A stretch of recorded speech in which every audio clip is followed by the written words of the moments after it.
ثم جعلناك على شريعة من الأمر فاتبعها ولا تتبع أهواء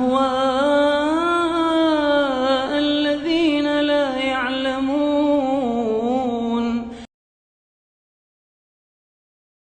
Assalamualaikum. Waalaikumsalam warahmatullahi wabarakatuh.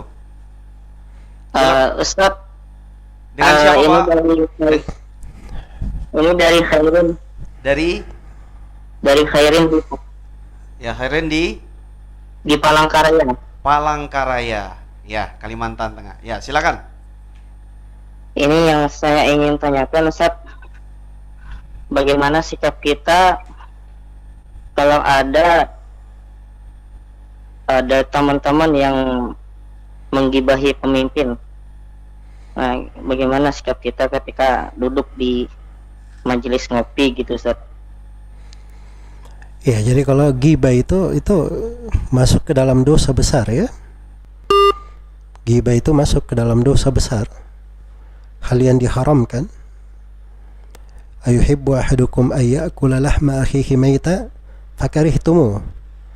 Dibahasakan, apakah salah seorang di antara kalian senang memakan daging saudaranya dalam keadaan mayat? Jadi ghibah itu, orang yang senang menggibah itu pemakan bangkai, senang makan bangkai saudaranya. Jadi muslim biasa kita gibahi saja, itu besar artinya. Bagaimana kalau kita gibahi orang tua kita? Itu lebih besar lagi. Dan lebih besar lagi kalau kita gibahi pemerintah. Ya. Dan ini subhanallah di antara dosa besar yang dianggap remeh oleh manusia. Seakan-akan kehormatan pemerintah itu, pemimpin itu menjadi daging empuk yang bisa dia makan di sana sini. Padahal itu adalah daging yang beracun. Siapa yang memakannya bisa mematikannya. Ya, dan hati-hati di dalam hal tersebut. Jadi kalau ada hal-hal yang seperti itu, itu namanya dia bergaul dengan teman-teman yang buruk. Kalau ada yang bergibah seperti itu, maka dari kebaikan dia ingatkan, ya seorang itu hendaknya dia pandai menghitung kejelekannya sendiri, dia banyak menghisap dirinya. Ya, terkait dengan urusan pemerintah, itu urusan mereka, tanggung jawab antara mereka dengan Allah. Kadang ada hal-hal yang memang keahlian mereka.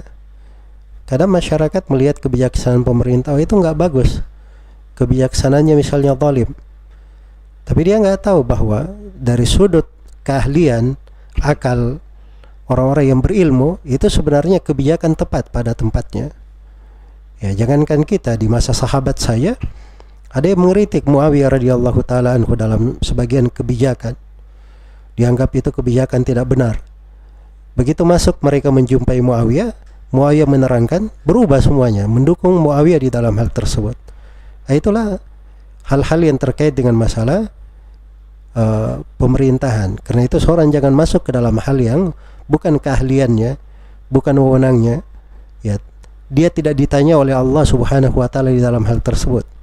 Dan kalau dia masuk ke dalam hal yang bukan urusannya, ya dia harusnya bertanya bagaimana dia akan menjawab, mempertanggungjawabkan di depan Allah akan ucapan-ucapannya. Semoga Allah memberi taufik kepada semuanya dan memberi kebaikan kepada negeri kita ini, para pemimpinnya, memberi hidayah, taufik, dan menjaga kita di dalam kehidupan kita di negeri ini sebagai kehidupan yang baik, sebagai baldatan thayyibah wa rabbun ghafur, wallahu ta'ala alam.